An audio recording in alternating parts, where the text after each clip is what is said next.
In the Middle East, we don't talk about cancer. It's the C word. You know how in movies they show you this slow motion scene if the doctor is talking, but you're ripped out of a reality and you're just standing there somewhere in space waiting to tell her, hey mom, I have cancer. How do you pick up the phone and tell your mom that you have cancer? You deal with depression after it, you deal with fear, you live with fear every single day of your life, even now. Rather it's me than it's somebody I love, because that I cannot deal with. We're always chasing tomorrow. We don't even think about today. Today is more important than tomorrow. Tomorrow might never come. After the journey we've been through, your whole world changes. There's no point in crying because you have to deal with it. Punch it on its nose and crack on.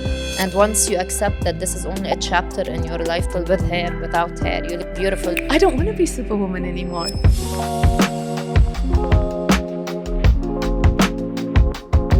There are moments in life when the ground beneath us shakes, when everything we thought we knew about ourselves and our future comes crashing down.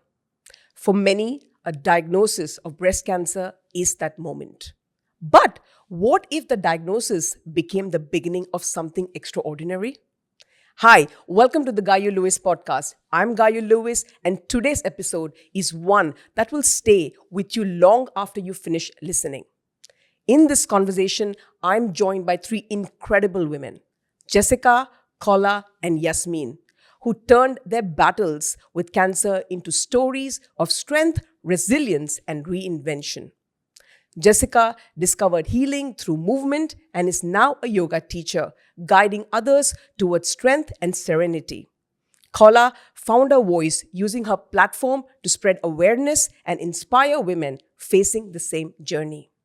And Yasmin, apart from the multiple studios she runs, she founded Hair Angels, supporting cancer patients with penguin capping so that they can hold on to their hair, dignity, and confidence during the treatment.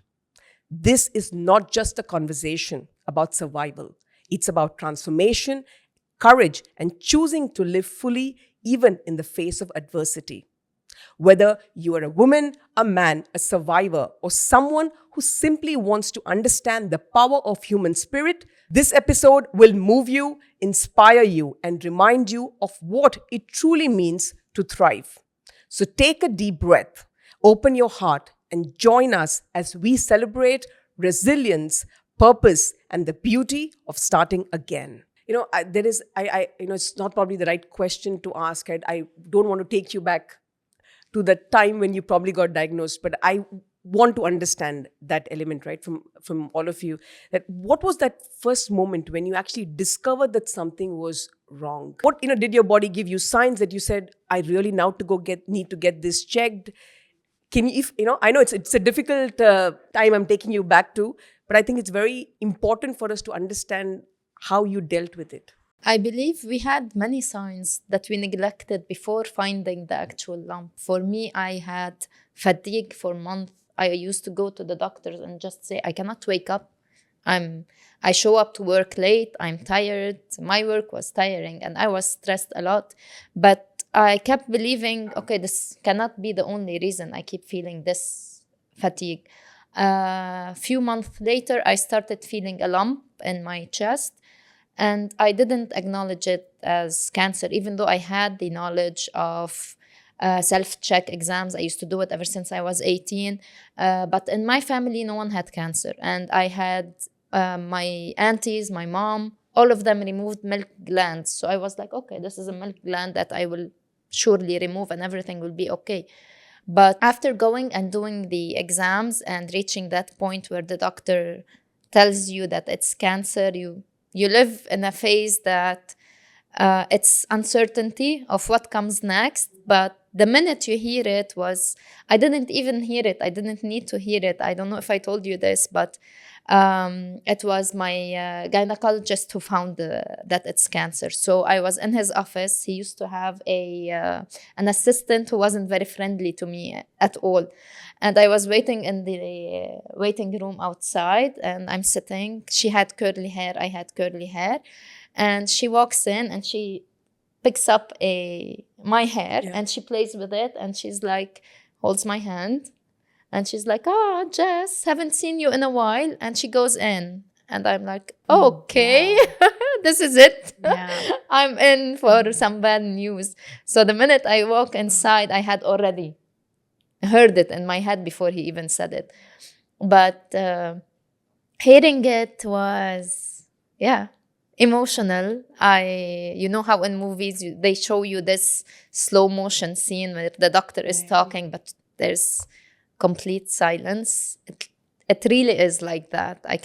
I still have goosebumps. Yeah. It feels like you're ripped out of a reality and you're just standing there somewhere in space waiting to, okay, what happens now? What now? And for me, it wasn't the news, more of the fact that I had to pick up my phone and call my mother, who was in the UAE. I was in Beirut, and actually tell her, hey, mom, I have cancer. How do you pick up the phone and tell your mom that you have cancer? That was the moment I decided, okay, no, it is cancer, but I need to be strong for them. It's me. I'm a control freak. This is my body. Yeah. I can take the reins and control this. It's not them.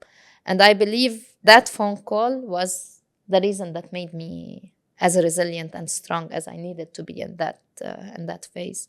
Did you ever question when the doctor said, did that question ever strike? Why me? How did this happen? Nobody in the family has history of breast cancer. How me? Why me? Yeah, it was that before that phone call. So on the way from the doctor up until I reached my home, I was fighting with the idea. Before I called my mom, I was, okay, why me? Why do I need to have cancer? What is cancer? Everyone I know who had cancer died. What does that mean? You know, in Beirut, we don't say, in the Middle East, we don't talk about cancer. It's the C word. It's the other... that sentence, exactly. It's not referred to as cancer. You can never say out loud you have cancer. So after questioning why me for so long, I reached that decision that, okay, why not me? I was grateful that it was me and not one of my family members, because me, my body, I can control. Someone else's would have maybe devastated me more. So I asked myself, why me? But now I'm beyond grateful that it was me and not someone else. And it actually changed me into a better person that I am today. It's a very bold way you kind of convince yourself, I would say. For me, it was very different, a very different experience, a very different journey. I was very, very athletic, very sporty. My first lump that I felt was in 2018. I had a biopsy and I was like, wow, I didn't even pay attention to it. But I went and I had moved to the UK alone with the kids. I had a biopsy. It came out benign. I was like, it's nothing. Came back 2021. I went in just for a regular checkup. Same lump. I was like, I've already had a biopsy. It's benign. They did a biopsy on it. So in my head, I'm like, oh, these lumps just come and go. It's fine. I don't need to. Last year, June, my mother got very sick. She had a psychotic episode. And I think that just shifted something inside me. Seeing her being in a different reality and always being that child who was raising her parents. That was me since I was a kid.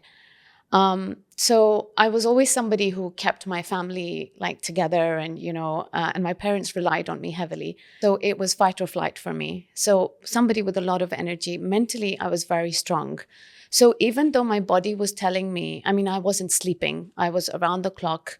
My mother would sometimes wake up in panics. I would have her nails embedded in my arms when I'd wake up in the morning. And I just wouldn't move because I just want her to sleep. Because I thought if I move, she's going to wake up. So every night for, I think, about 9 weeks, that was me. And I could feel like my body was giving in, but my brain wasn't giving in. So it's like sometimes I would get up and I would have the biggest blackout. But because my parents were sitting behind me, I would just kind of pretend like I'm fine and I can see what I'm doing. And I remember the grief was so heavy that I had all my checkups before I went. One day I was praying and I got up and my chest felt really heavy. And I just thought, what is this? And I felt a lump that was about 5 centimeters big. Whoa. In my breast. And I remember I looked up and I said, God, really, right now?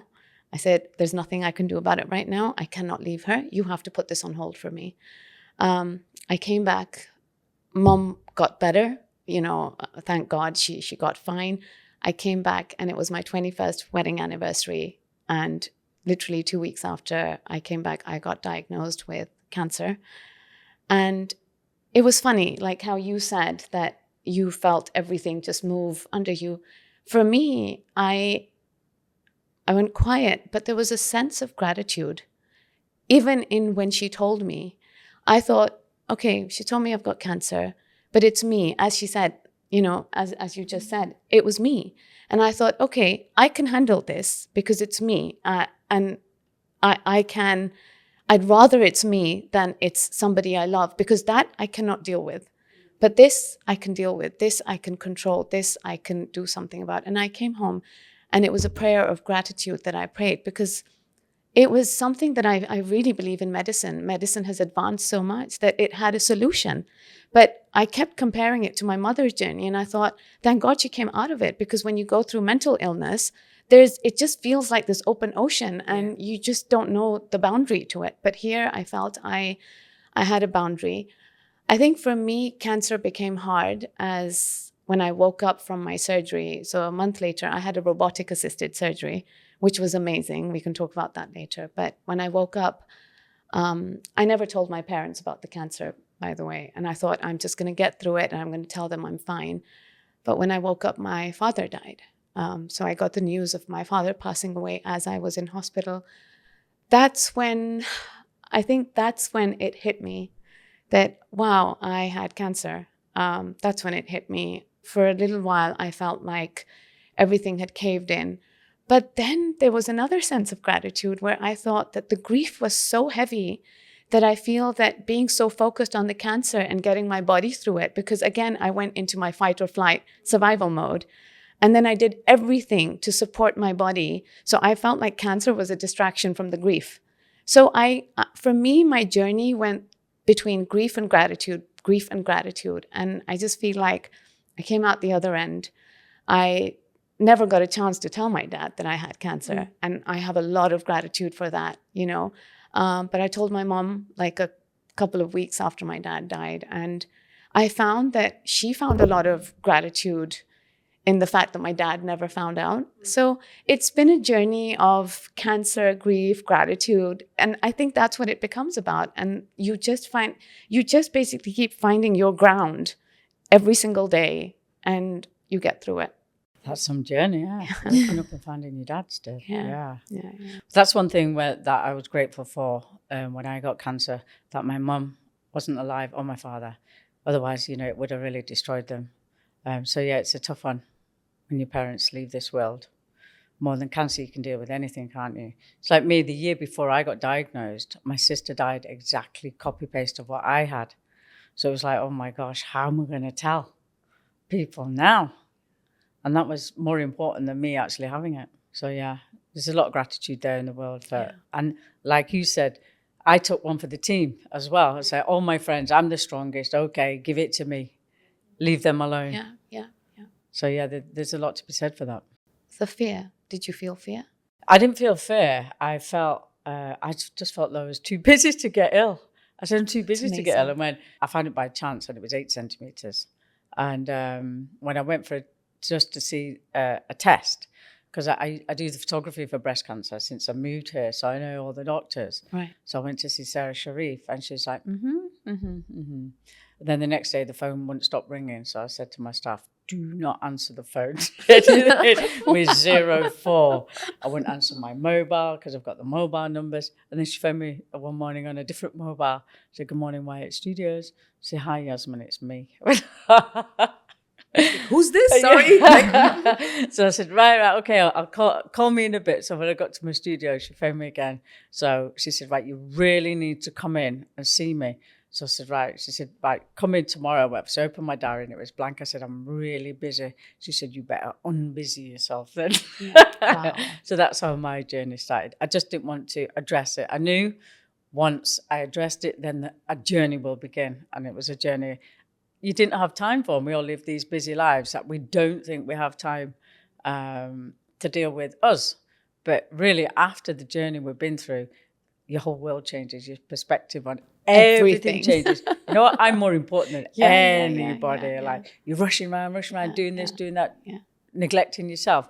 I don't mean to be disrespectful, for a customer who doesn't know you from Adam and doesn't really care, or they want their pictures or the makeup doing. So no, I'm more important than anybody. So no, I don't rush so much anymore to work and this and that. No, your life changes in a very positive way. And it's true, the old cliche, something good comes out of something bad. Absolutely. For sure. Yeah. So did it make you pause, like saying that, listen, you've been running a lot and now it's time to focus on yourself now? 100%.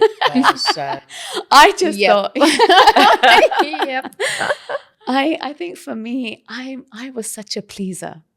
And not for validation, not for, I'm a very confident person, but just to please, just found it really difficult to say no to anybody. I would literally shift my schedules or shift any plan that I had made. If somebody would just ask, and I would be like, I just can't say no to this person. I still find it really difficult. But I've literally just learned to be like, no, I can't. Yeah. I don't need to. I used to get anxious if I wasn't at work by 11. Yes, and like, exactly. Why? Yeah. Or the traffic. The traffic went. Now I'm like, what's the worst thing that will happen to me? I'll just be a little late. But I think I've also stopped harboring any negative emotions because I've realized that it's not me. It's actually you projecting. And the best thing that I can do for myself is just be like, Zen, it's not got to do with me. I'm not at fault here. It's you. And you know what? Take your time, deal with it. So yeah, I've completely just... Also now, I think going through the journey, like you say, harboring these emotions, I don't anymore. Because now we know there's a solution for everything. Yes. So, okay, feeling like you do that and that will solve it, or we solved it this way, rather than, going on like a lion all the time. No, it changes the way you think as well. Don't you feel like as women, we're always out to prove, even amongst our friends, that we're like super women? Absolutely. Why? I think it's so much self-pressure we put on ourselves. And we love it when one of our friends says that you're such a superwoman. I don't want to be superwoman anymore. Yeah. No. I don't want it anymore. I don't want that title. Take it away. You be superwoman. Go run now. Yeah. It's true. And most of my friends around are done well for themselves, come from nothing and been quite successful, but we're running and we're always chasing. And if you really stop and think about it, because I'm from a very, very poor background, and, we always strive for a car, a watch, and this, but we never stop. We're like, once we get it, we're not satisfied. We want a better car. I think it was better when I had absolutely nothing and no food to eat. Yeah. There's a very famous term called the rushing women syndrome, right? It was coined by Dr. Libby, because women are always rushing. We want to be the best mom, best daughter, best sister, best employee. I think everything best we want to be. And we keep running and running and running. And I think when suddenly you get a jolt in life is when probably you realize that, hey, listen, it's okay to slow down and focus on true. me. We're always chasing tomorrow. We don't even think about today. Today's more important than tomorrow. Absolutely. Tomorrow might never come. Yeah, it's today.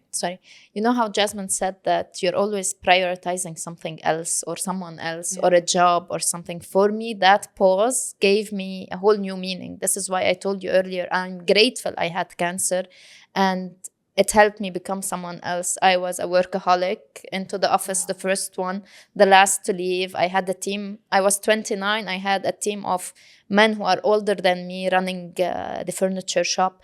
But there was always a void inside of me. Like, this is not my life. I was healthy. I had a healthy lifestyle.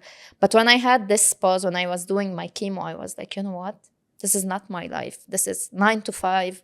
Cannot be inside an office anymore. I cannot do this. And this is where I took this long break. I took a year off and I was like, okay, I'm going to find who Jessica is. Because after the treatment, we all lose a piece of our body. We lose an identity that, okay, I went in as an interior designer, a 29 years old with hair and everything. I went out of the surgery a different woman. I'm bold. I don't know what feminism is. Do I look pretty now? Do I not look pretty. What is it? That's why I kept shaving my hair for 2 years to prove to myself, okay, you look beautiful with hair, without hair. You look beautiful with a boob, without a boob. Am I allowed to say boob? Yeah. Okay. It's breast cancer. Say what you want I to can say. boob. Yeah. So it was a tough period to understand that, okay, the Jessica that came out of this is still beautiful, can still do whatever she wants and find the happiness that she wants in life. And this is how I found yoga, and it led me down this path to help other cancer patients understand that, yes, you deal with depression after it, you deal with fear, you live with fear every single day of your life. Even now, they told me, and my chances of having cancer again is 1%. I still sleep at night thinking, okay, it's still 1%. It's still roaming there somewhere in Well, I'm the going to kill you universe. if you think like Yeah. that. No, I it will know never it's not come coming back. back. Don't even think Yes. about it. It will never come back. But the fear is there. This is something that we Take cannot. away the fear. Why we come through? We're here. We're here. We're here Yes, to tell we're the story. here. No fear anymore. Yeah. Let it go. That's what I say to people now. Like, always something good comes out of something bad. Yeah. And during the time when I had my cancer, I had a lot of support because it was like COVID, post-COVID, or, you know, so people had so much time. So I had a huge group of people to do my capping, and they had a WhatsApp group I wasn't privy to, who's doing the morning, who's doing the afternoon, who's da-da-da. And when I finished, they were like, said to my oncologist, like, can you please extend the chemo a bit? Because we don't know what we're going to do on a Monday. Yeah. They're like, because everybody comes back to my house, we make soup, someone brings this, and we made an event out of it. So out of that as well has come me doing the cold cap, and you know, it's so good for my soul. I still have 2 other businesses to run, which I'm working a way to go online and things like that, so I can concentrate on something for me when I go and see the patients in the hospitals. So it's just makes me alive, never mind them, you know. Like last week, the week before, I went into one of the hospitals and we had about 6 patients in there. And one was, you know, went in, she's quite sad. I said, no, we'll come back to, no, the company's changing now. By the time they left, they're laughing, joking. You know, it's good for everybody, not just as a business, for me too. And just to feel that energy from other people. You know, people say, I'm energized. They give it to me. Yeah. I think that's one of the things that I learned through my journey. It's very cultural as well, how you take it, right? So in the West, when you are told that you have cancer, you are it's very emotional, but you are a lot more positive than you are in sort of like in my culture. And it becomes a very isolated journey. A lot of women don't want to talk about it. And they isolate themselves like, oh my God, it's a death sentence, you know, but it's not. And I think that's what pushed me, because having been a caregiver for my mom, the first thing that went through my mind was that who's my caregiver? And it was going to be my husband. And I promised myself that I was not going to let him go through the emotional trauma that I went through. And then I also promised myself, and it took me a while, but there are so many women in Pakistan, in India, in Bangladesh, and on that side of the world that just isolate themselves. They don't know how to have that conversation with their husband. They don't know how to tell them what they need. And sometimes the family also thinks that, oh, now that chemo's over, she's absolutely fine and she can just get back to it, you know? But it's not like that, because as you said, so much has changed. And I think what really needs to be fed into them is that, yes, as someone going through cancer, I'm still actually worried about you being my caregiver. And I need to make that effort to stay positive in my head. And it is not the end of the world. But also for caregivers to understand that she's not going to be the person that she was before, you know? And it's not just your journey. It's everybody's journey. It's everybody's journey. It's their journey. It's your friend circle's journey. It's everyone's journey. It affects everybody. You know? I come from both ends of the spectrum because I'm half Pakistani and half Irish, so I have the mix of both. So I see both sides. But my family handled it really well with my sister. It's a tragic end, you know, to somebody. You know, they say, what causes cancer? Really, they say your lifestyle, you drink, you smoke, you party, this, stress. My sister namaaz 5 times a day. She'd never been to a club in her life. She eats well, you know, she's 100% Muslim.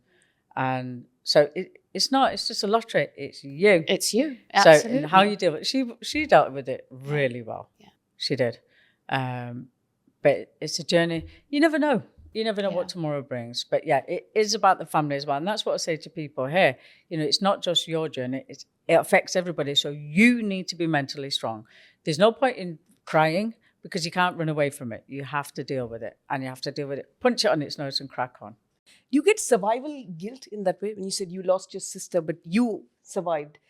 Is there survival guilt at times? It's no. There's 8 of us. We can't afford to lose one. But no, we're all such a strong family. It's just a shame that even in today's, it's only 7 years ago in that technology that it's still happening. I don't know why, because there's so many different solutions we can try, along as well with chemo and things like that. We need to help ourselves. Because I truly believe that stress is a big factor. Cancer, to me, is a parasite. We can deal with things in many different ways. But guilt, no. Guilty, how to tell my family that I have the same thing to stop them panicking. Yes. For me, no.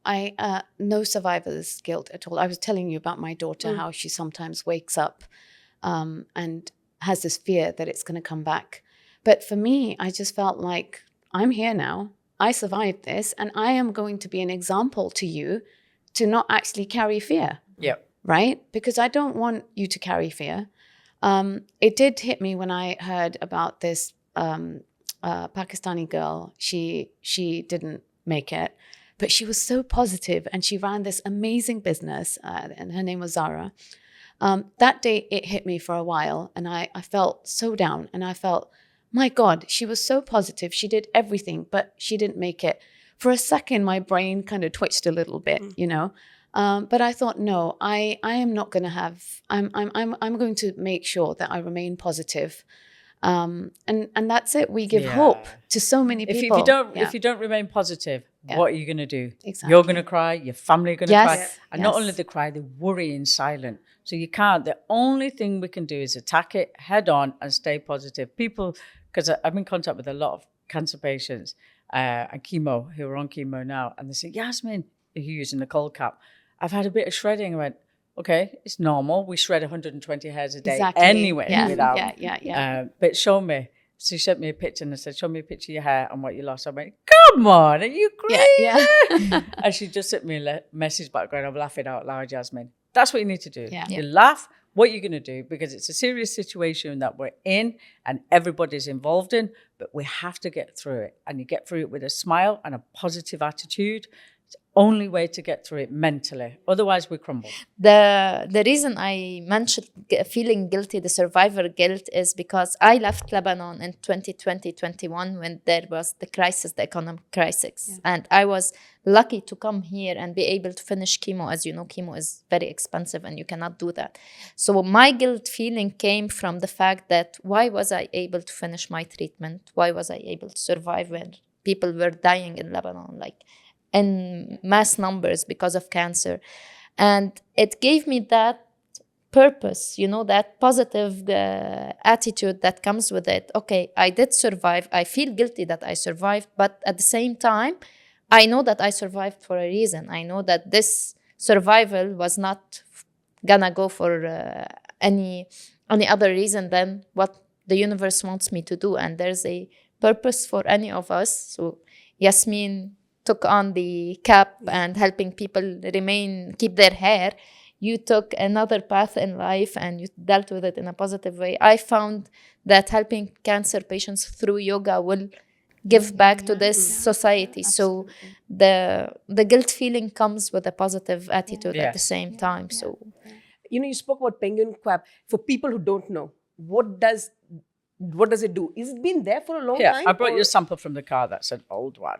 So it's kind of a new thing. It has been around for a while, and these are variations, but this is the best. So basically, this is one of them. In the packet, you get 3.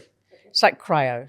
And you get dry ice delivered in the morning, and you layer them in an ice bucket, and it freezes them. Okay, so the cold, about minus 35 to 40 is a good one. So you use it before chemo. If you can imagine a block of ice, and you've got a strand of hair in it. Okay, and it's frozen.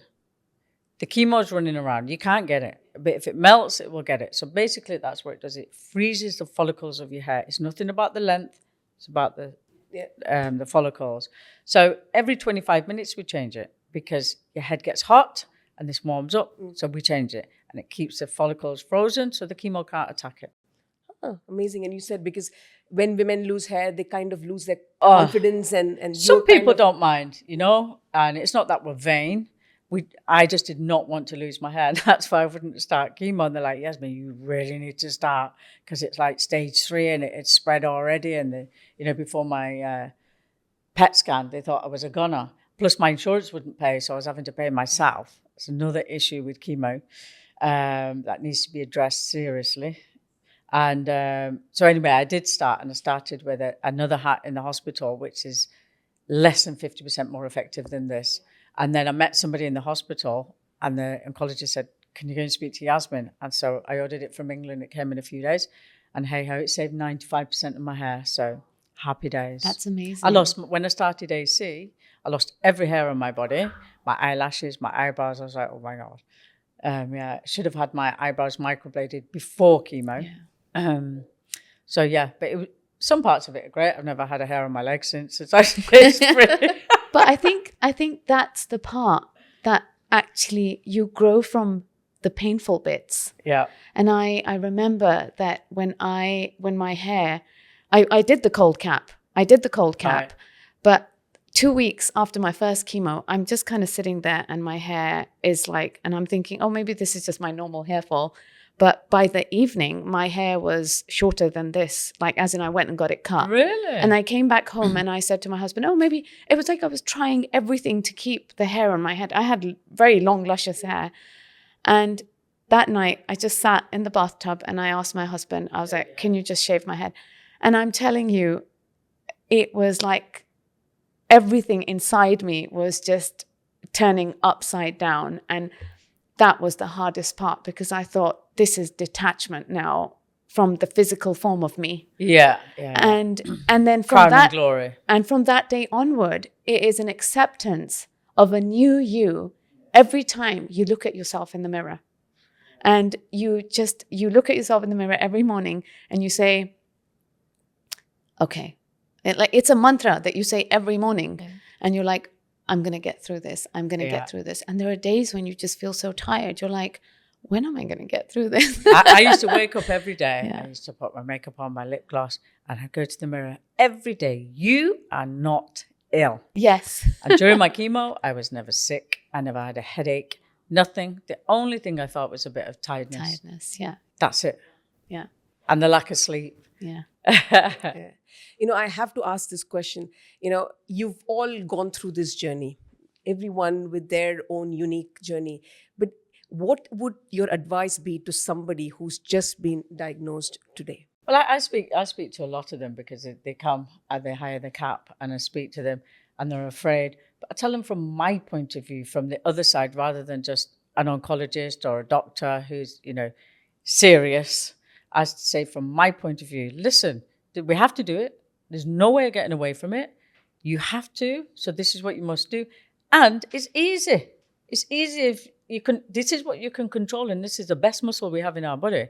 You can control this. You get on with it. I said, before you know it, it'll be finished. You'll be texting me going, Yasmin, bringing the caps back. And they laugh, they smile, and that immediately releases something in them. And it's also speaking, because I went through it. And I do tell them how I dealt with it. And you must not give in. Yes, you will be tired. Of course. Go through chemo, of course. Don't think, oh, I'm tired, I'm ill. You're tired. You've got chemotherapy going through your body. Of course. So come on, we can deal with it. And I get so many messages. Yasmin, it was easy. Da-da-da-da-da-da. I think for me, I would say that do not think of cancer as a death sentence. The universe brought this on you. If the universe thinks you can get through it, who are you to think that you cannot get through it? You will get through it. So support your body holistically with medicine. Do whatever you can on the ground, and it's going to be fine. You will get through it. Yeah. And I tell people, eat what you want. Yes, eat healthy. But if you want to have a burger, have a burger. Yeah. Feed your body. Yeah, Feed yourself. Yeah. Be strong. And, do the best you can for your body. Don't worry about if you lose weight. Don't worry about if you put on weight. I put on 10 kilos. didn't matter. My journey was something else. Nothing about the physical side. It was about mentally getting through it. So do whatever you can to get through it. Try to be healthy, strong, and mentally strong. That's the main thing. Yeah. I would say what got me through it and what I believe gets everyone through it is your mental capacity to accept this.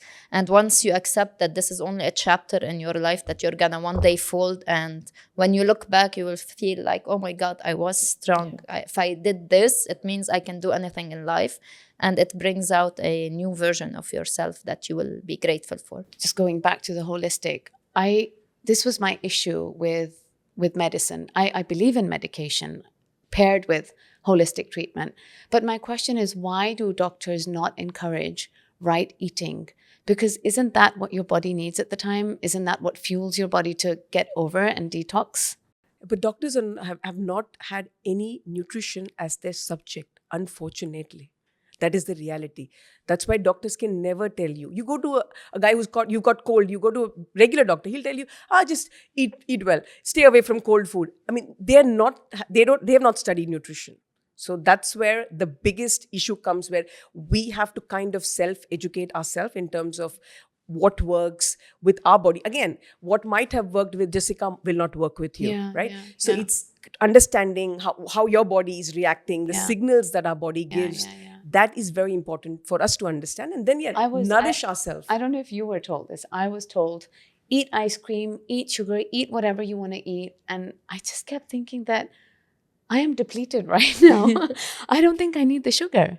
You know, you're just feeding the cancer cells. It's like, hey, here, take it and then thrive now, darling. I asked the question, actually. Someone told me you should stop sugars. And I asked my doctor, and he was like, at this point, you keep doing what you are used to eating. So your body needs to maintain the same idea. You don't need any drastic changes.